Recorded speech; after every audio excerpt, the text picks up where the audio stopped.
Hello everybody, this is Dr. Novak again.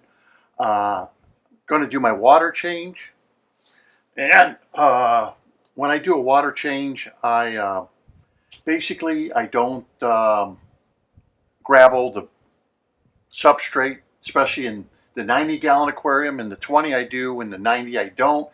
There's a lot of plants, it'd be kind of inconvenient, but I'm doing it on purpose too, so if anything erupts, then you can see what happens if you do not clean your substrate. But I do a water change once a week. Now that's just me. The reason I do it is because to put things in there that are being lost, like calcium, stuff like that, because I do have snails and I do have shrimp, so you want to put things that they will use up for their outer shells, put it back in the aquarium. So one way is doing a water change and give them nice, fresh, clean water. And of course I have my bottle of D-chlor. Remember I did my video on this, to make your own, of sodium thiophosphate, okay? And you make it up yourself. Remember, did a video about this. So I make it up myself by the gallon. So, and you know, when I put the water back, and I just put it back in, and then before I put it back in, I'll spray this all over the place, and then I fill it back up again. So if you had any delicate fish, this is already in there, your D-chlor, and so as you fill it up, it will just D-chlor the water. And I have, just like a lot of you, this is a Python, and I don't really use this anymore. Had troubles with it, because the Python, you just stuck the holes on here, and under pressure, this could pop off. Anyhow, at the Chicago Cichlid Association, I bought this, Aquarium. This is called the Aquarium. I like this a lot better because it came where all the hoses were clamped, like your filters are. It's got a nice on-off right here, right next to this. I put a strainer onto it.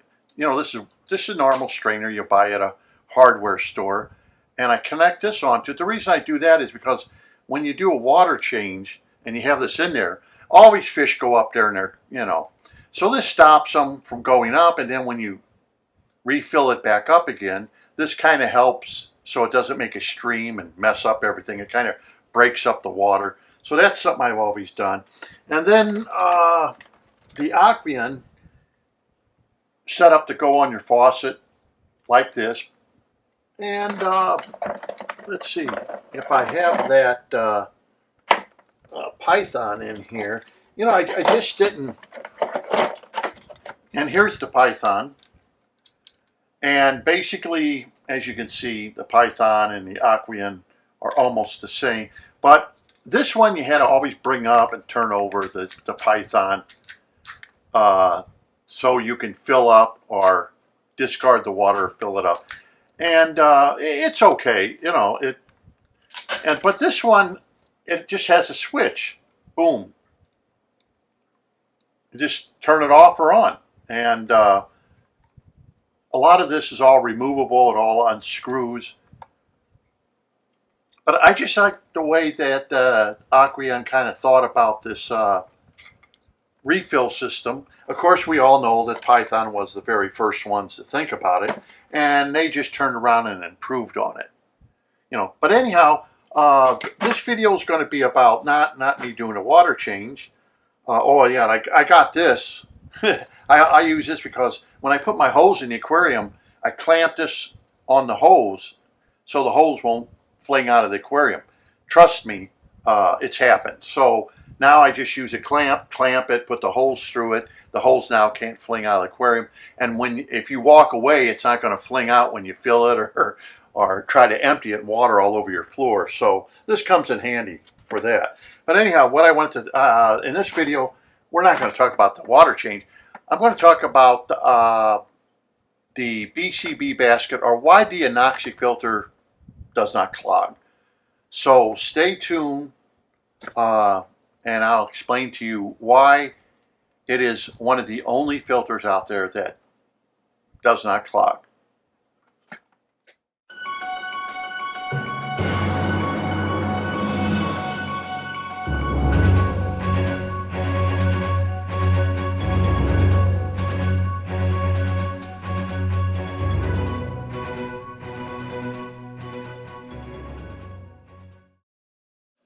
The reason the Anoxic Filtration System or a BCB basket does not clog is that the water is never forced through the substrate like in conventional filters. The water gently flows over the filtering biocenosis basket that allows all sediment and or detritus to fall in between the biocenosis baskets. If you have it in a canister filter, it will be trapped by your mechanical means. It will go around the basket. It is not forced through the basket, as I have shown you, and therefore it does not force water through the BCB basket. Each biocenosis basket, through the process of diffusion and our convectional means, allows biochemical pathways to remain open and never clog. These oxic-anoxic microbial processes taking place are the principal processes that take place in each biocenosis basket. These are the same processes that take place in a plenum and are controlling electrons which flow from organic matter to oxygen and molecular diffusion.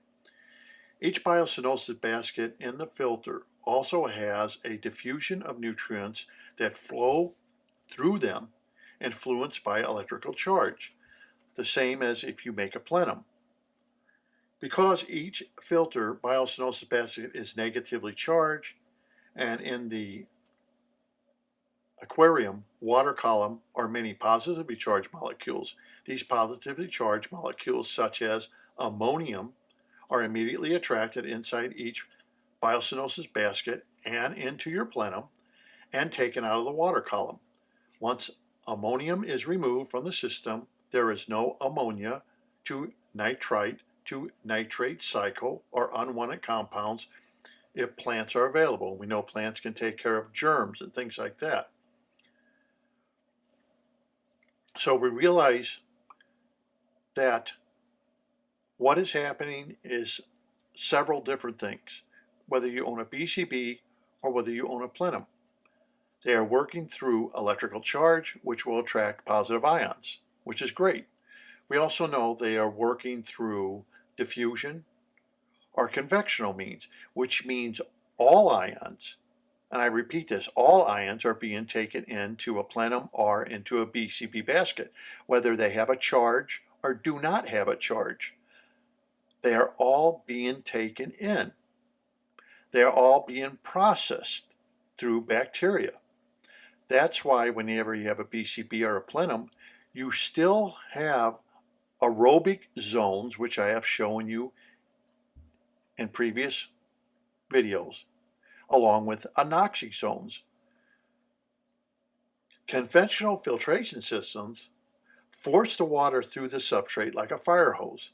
The substrate or filtering material will eventually, this is inevitably, clog, and this in turn will start to form anaerobic zones, anaerobic heterotrophs. This is also true for substrates that are placed directly on the bottom. We know that biological and chemical processes are being hindered because it's laying directly on the bottom of the aquarium. We know this. This is a fact, which will reduce nitrates back to ammonia and no further. This is relevant.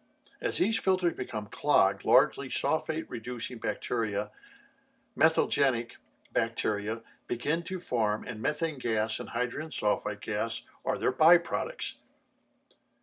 In the anoxic filtration system, because water is not forced through the substrate, facultative anaerobes living in anoxic conditions can generate fermentation processes and behave as respiratory heterotrophs, like autotroph bacteria getting carbons from inorganic compounds. When nitrates are exhausted or almost depleted, these bacteria are dimorphic in nature. They then will break down ammonium into nitrite and then into nitrates. Then through disseminative denitrification process will break down the nitrate into a gas element, N2 dinitrogen, which will then be released into the atmosphere. Research has shown that these chemical and biological pathways remain open in each biocenosis basket for over 30 years or longer, and that is a fact. There are some hobbyists who build ponds and stuff like that. Their ponds are over 27 years old. They don't break apart their baskets. They don't take them all apart every year and clean them. They don't have to. And they're still going after 27 years. It is also important to understand the permeability, which relates to the physical shape and distribution of the substrate, which would be your clay material being used or the substrate being used in your plenum, which is very fine grained substrate and should have a low permeability, thus restricting possible pore water flow and associated dynamics. Associated dynamics would be hindered. You would think that because it is so tight of a matrix. However, this does not seem to be the situation. Diffusion and or convection is not hindered in the slightest. The biocinus basket substrate may be anoxic in nature, but do not show any signs of anaerobic conditions. I really doubt that there's any convectional filtration system out there made that can stand to go without cleaning for over 30 years. However, the Anoxic Filtration System has shown that biocinosis baskets can be undisturbed for extremely long durations and still perform at their precipice in the metabolism and transforming elements and compounds. Excuse me. That's a fact. We all know this. There's nothing to hide about it. That's an absolute fact that these baskets, BCB baskets, can remain open for years and years and years without being broken down because we're not forcing the water through them. It is bringing in water just like you're using your plenum through convectional means, diffusion, or a slow-moving plenum could be through a transfer of elements where you have displacement, excuse me, and you will displace water at the bottom of the plenum to be refilled, but this is happening very, very slowly. Not like it used to be when we had undergravel filters. So it's not exactly working the same way as an undergravel filter did. It is working differently so we can have anoxic conditions to complete the nitrogen cycle 100% and fulfill the nitrogen cycle the way it's supposed to be and not just make nitrates as an end byproduct. Here's something else that does not occur in a BCB basket. The bacteria produce extracellular materials called polymers that over time stick together in a tight matrix that even water cannot pass through. And anyone who has kept any filters for any length of time knows this happens. You may put something in a sump, you may put something in a hang on the back filter, canister filter, and because the water is flowing so fast that these polymers are being developed, which we all know as living and dying cells. These cells can block material. This is why when you use some of these added on, should I say, materials that collect bacteria externally and internally, okay, that these can wind up clogging because you are running water over them so fast that the bacteria has to prevent water shear, which does not happen in a BCB basket because you're not forcing water to go through something, it's only going around it. So when you build these matrix of material like that, they will build up this polymer. Of course, we've seen that when people have made a plenum, myself, the particular guy there in New York, he has put a material down at the bottom of the aquarium under the plenum because water movement there is either so very slightly moved that these materials, the same materials you would put, let's say, in a canister filter, will not clog up because the water is moving so slow that these polymers don't have to be developed by the bacteria. The bacteria go directly to work on these materials because they don't have to prevent water shear, the same as a BCB. That is the reason when we talked about it, he said he wanted to place that underneath his plenum. I said, yeah, that sounds like a good idea. I didn't think of that. He thought of that. Anyhow, that is one reason we did it, and I did it when I set up my aquarium. I did the same thing. You don't fill it up full of it. You just put some down because the water movement through the bottom of the plenum is going to be very, very slow. And the bacteria don't have to worry about water shear at all. So I hope you understand that when you use a BCB or a plenum, that water is being drawn in through different means with these filters.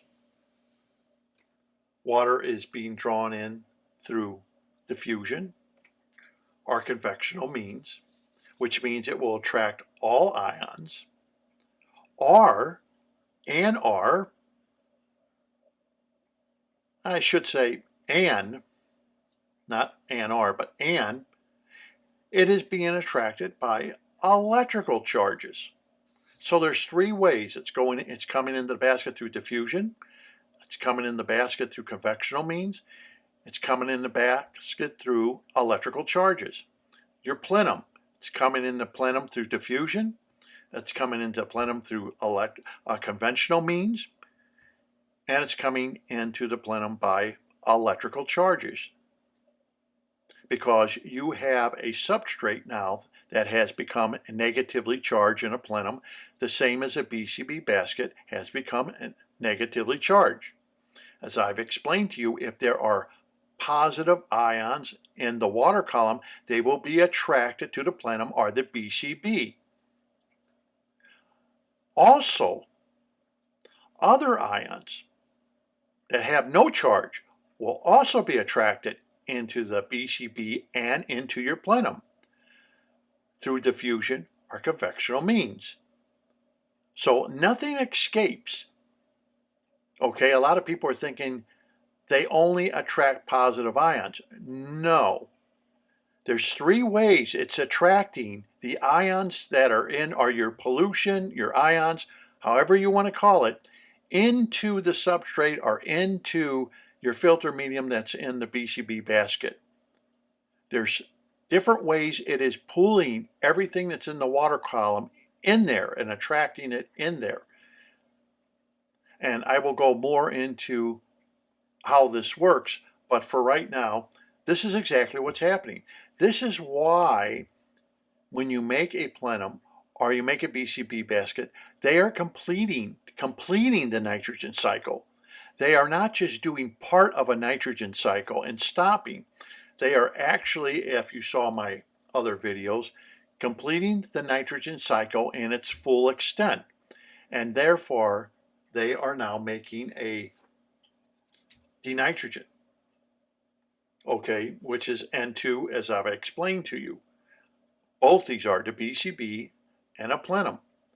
And as you have watched in my videos, that nitrates are very low. Remember, I even showed you a video of a guy who had nitrates up to 300 parts per million down to 20 parts per million, because it is doing everything it's supposed to be doing and not lacking in one thing or another and not completing the nitrogen cycle. That's why we're always told about the nitrogen cycle, that it ends at nitrates and therefore they have to be taken out with water changes. Well, not if you use a BCB or not if you use a plenum, because they do everything a conventional filter will do, but even more. And that's the whole science behind this. But, in concluding this, let me read you something. This is said by Richard Nixon. When information which properly belongs to the public is systematically withheld by those in power, the people soon become ignorant of their own affairs, distrustful of those who manage them, and eventually incapable of determining their own destinies. That was said by Richard Nixon. And this is what happens with like this filtration system. People would like to keep it quiet because then you are incapable of your own destiny when it comes to aquarium keeping. And some people would say, well, I never heard of it. The trouble is, this is used throughout the world. We're not talking hundreds of thousands. We're talking millions of people using this. But remember, there are billions of people in the world. Billions. What is it now? 7, 8 billion? There's 360 million people alone in the United States. India has 1.5 billion people. You know, there's millions of people using this system, but there seems to be a real big, some people, not all people, seem to want to keep this quiet. It doesn't make sense, but that is just the way it is. That is the reason you are watching my YouTube channel. And now I have, over 7,000 people have joined watching this channel. That's quite a lot of people. You figure it's probably even more than that, but these are only the people who have 7,300 people. Those are just the ones that have signed up. Remember, 80% of the people don't ever sign up. 80% of the people that watch YouTube videos do not sign up for the videos, so they are informed when a new video comes out. That's a big percentage of people. So literally, there are a lot more people watching the videos and everything than what you think. And you do wonder when people act like they don't understand something, and I'm trying to explain to all of you how all this works and why it works. This is something that you really have to be thinking about. This information belongs to you, the public. But I understand it's like anything else, right? We'll all agree. I'm an audiophile. There are audiophiles out there to this day who fight tooth and nail that the best audio out there is records. And some will fight tooth and nail that no, CDs are the best way to go. Technology has moved a long way. Now in a lot of these audiophile things, they just stream music. They stream it. Even to this day though, you still have the audiophile that has the CD, you still have the audiophile that has the records, and you still have the audiophile that streams music, and that's good enough for them. They're all audiophiles. They all have a different way of how they want to listen to their music, the different formats of how they want to listen to their music. But they're all doing it. And each one will diss the other one for the format that they're using. Michael Frimmer, for example, he only likes records. He says they're the best. He spent hundreds of thousands of dollars on a record player so he can play his records back. And this is how this hobby goes too. You're always going to have the person who's going to diss it. They're always going to try to find anything wrong with it because they like their way better. And that's just the way it goes. But the scientific proof is here. I will get more into it as each video goes on. It's here. It's very plain. It's simple. Those people who diss it, I don't care. If you don't believe in the system, the way I say it is don't use it. I don't really care. It's up to you, each individual. But like I've always said, you have good, better, and best. You determine which is best for you. And if you're using a system right now and it works, that's great. Don't change. Use it. But But a lot of people come up and they try to find fault in something. Why, I do not know. And instead of accepting it, that it is another, like I said, another format of doing something, they try to diss it. They try to belittle it, that their way is the right way. Well, you know what? Their way is not the right way. There is no exact right way. After hundreds of years of owning fish, there is no exact right way. All we can do is go with good, better, and best. But there is nothing out there in technology that we could say is the absolute right way. If there was, nobody would have a problem, and we would only have one way of doing it. So until next time, I hope you enjoyed the video. Thank you for watching.